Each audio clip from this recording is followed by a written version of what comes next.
Okay, in this video, I like to prove that root 2 is a real number. Root 2 is a real number. That is, root 2 belongs to R.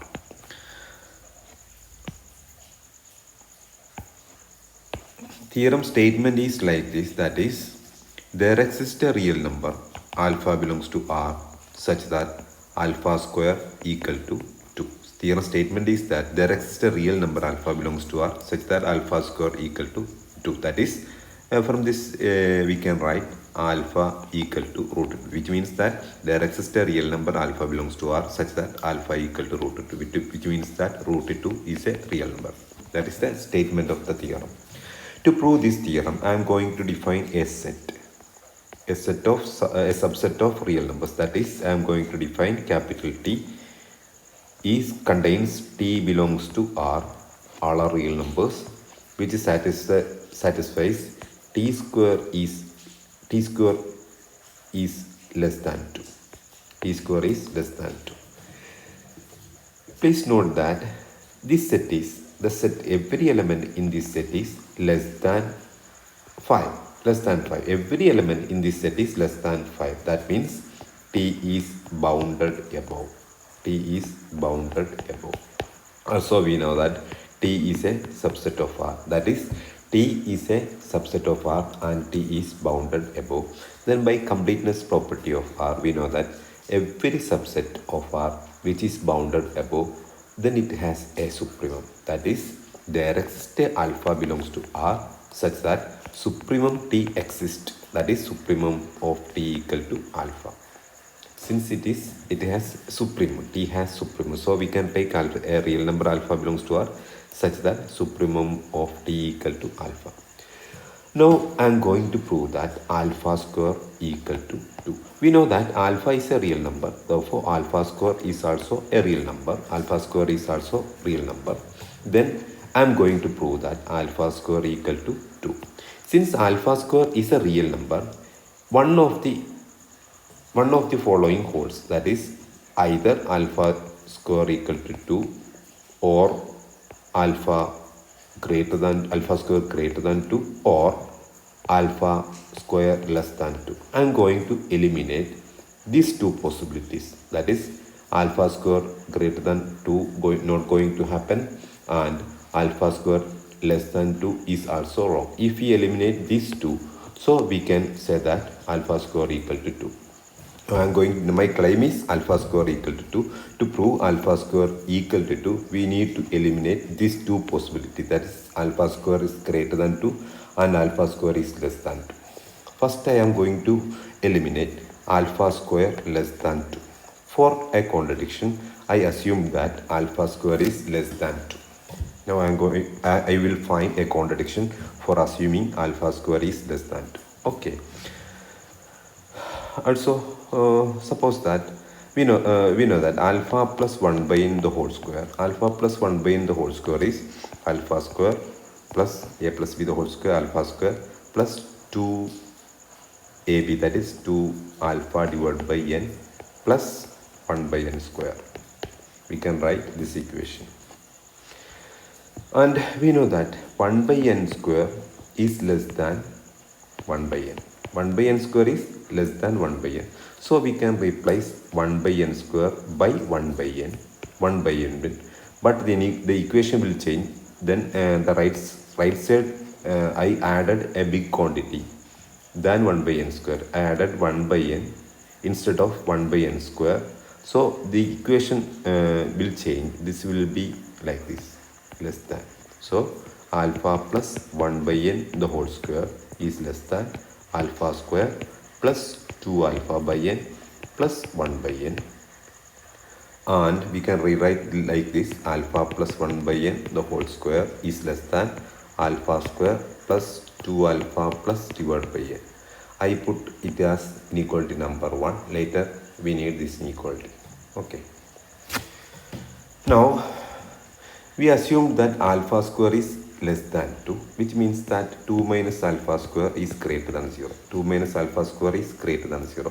Also, we know that alpha is a positive number.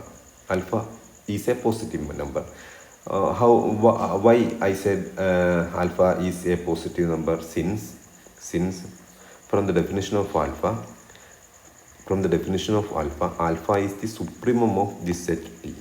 Since also note that 1 belongs to T. 1 is a member, since 1 square is less than 2. So 1 is a member in T, and alpha is the supremum of T. Alpha is the supremum of T. Then 1 less than or equal to alpha. So we can say that alpha is a positive number. Since alpha is a, I am going to take the numerator of this term, that is 2 minus alpha square divided by 2 alpha plus 1. We know that 2 minus alpha square is a positive number. Since alpha is positive, 2 into alpha plus 1 is also a positive number. So we can write like this.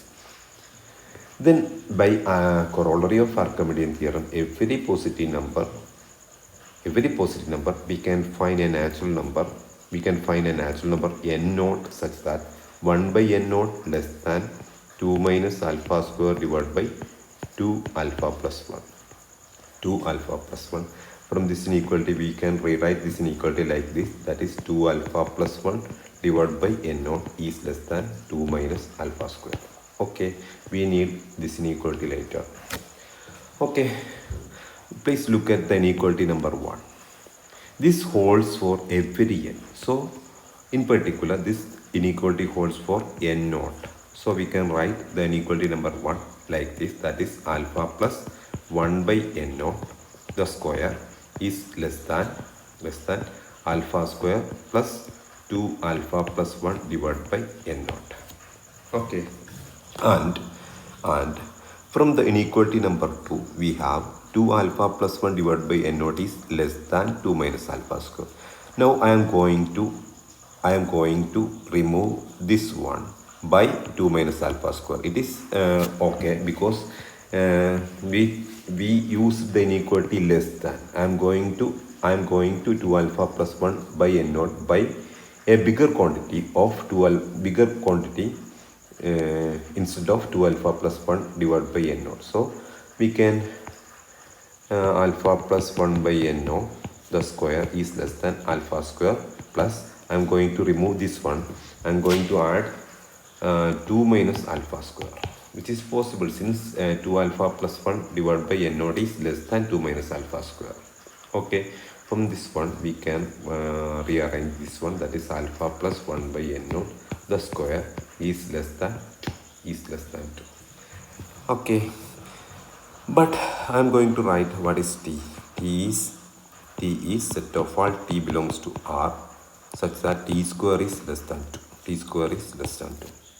And from this one we can write alpha plus 1 by n naught is belongs to T. Since alpha plus 1 by n naught the square is less than 2, which satisfies the conditions of T, that is alpha plus 1 by n naught belongs to 2, which is a contradiction. Since alpha is the supremum, in particular alpha is upper bound of T, but alpha plus 1 by n naught, which is a bigger number, alpha plus 1 by n, we know that alpha plus 1 by n naught is greater than alpha. We got alpha plus 1 by n naught belongs to T and which is greater than the upper bound of T. That is, there exists an element alpha plus 1 by n naught which belongs to T and which is greater than upper bound of T, since we know that alpha is an upper bound, which is a contradiction.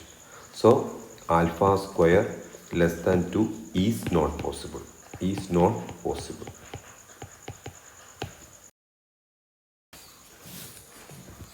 Now my aim is, if we assume alpha square is greater than 2, then I am going to eliminate these conditions also. So assume that alpha square is greater, for a contradiction assume that alpha square is greater than 2.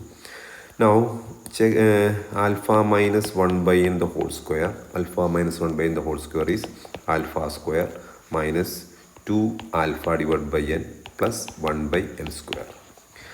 From this equation we can write, that is alpha minus 1 by n the whole square. I am going to remove this positive number. Therefore, if we remove this positive number from this equation, then it will change like this, that is alpha minus 1 by n the whole square is greater than alpha square minus 2 alpha divided by n. Since I removed a positive number from the right side, if you remove that from right side will become less comparing to alpha minus 1 by n the whole left side. Okay, now we know that alpha square is greater than 2, which means that alpha square minus 2 greater than 0. And we know that 2 alpha is a positive number. So alpha square minus 2 divided by 2 alpha is a positive number. Then by same Archimedean theorem, we can find a natural number n naught such that 1 by n naught is less than alpha square minus 2 divided by 2 alpha. From this inequality, we can write 2 alpha divided by n naught is less than alpha square minus 2. Alpha square minus 2.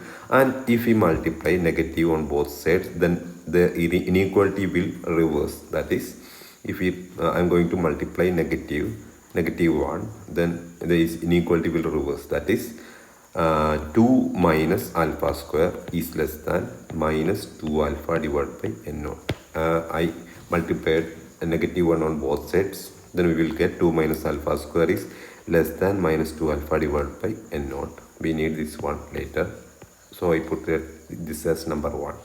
Okay, from this inequality, that is alpha minus 1 by n whole square greater than alpha square minus 2 alpha by n. This inequality is true for every natural number n. So in particular, this is true for the natural number n naught also. So we can write this inequality like this: alpha minus 1 by n naught the square is greater than alpha square minus 2 alpha divided by n naught. Okay, now I'm going to remove this one by 2 minus alpha square. We know that 2 minus alpha square is less than minus 2 alpha by n naught. So we can replace 2 minus 2 alpha by n naught by 2 minus alpha square. Therefore, this inequality will become alpha minus 1 by n naught the square is greater than alpha square plus 2 minus alpha square. Okay, that is alpha minus 1 by n naught the square is greater than 2. Okay, now I am writing the set T once again, that is T equal to set of all T belongs to R such that T square less than 2. From this one, this is a greater number. Every member in T, since alpha minus 1 by n naught square is greater than 2, therefore alpha minus 1 by n naught is an upper bound of the set T. Since it is greater than 2, the number square is greater than 2, therefore alpha minus 1 by n is an upper bound of the set capital T. But we know that alpha is the least upper bound of T, and alpha minus 1 by n naught is also an upper bound of T, and also we know that alpha minus 1 by n naught is less than alpha, since 1 by n naught is a positive number, which is a contradiction since alpha is the least upper bound, but we got that alpha minus 1 by n naught is another upper bound, which is a contradiction. Therefore 2 minus alpha square is also not therefore alpha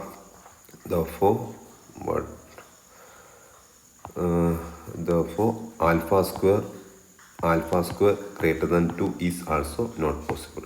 That is, we can conclude alpha square greater than is not possible, and alpha square less than 2 is also not possible. So alpha square must be equal to 2. Alpha square must be equal to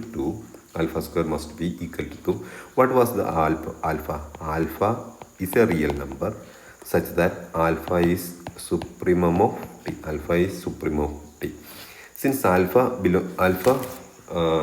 square equal to 2 means alpha square equal to 2 means alpha is root 2, and we know that alpha belongs to R, that is root 2 belongs to R. That is the proof of this theorem, that is root 2 is a real number.